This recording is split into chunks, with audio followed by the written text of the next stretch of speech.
বিরাট কামনা করি, তাহলে তারা শান্তি পাবে। যারা 25-30 বছর আগে এসেছিলাম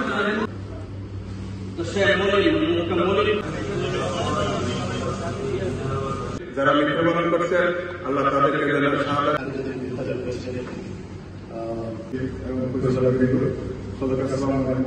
এই শোক কেঁপে উঠে তাদের স্বাভাবিক সম্মানিত সভাপতি স্কুলের স্টুডেন্ট এবং শিক্ষক শিক্ষার্থী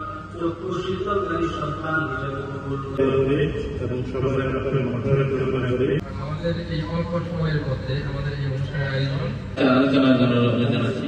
আমাদের আজকে তুমি যদি আমাদের কিন্তু সেটা যে এই ক্ষেত্রে আমরা সজাগ হবো এবং সচেতন হবো এবং আলোচনা সভা শুনতে যাবো। আমাকে বক্তব্য রাখা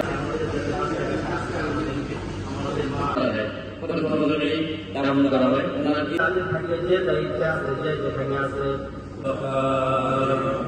ربنا هب لنا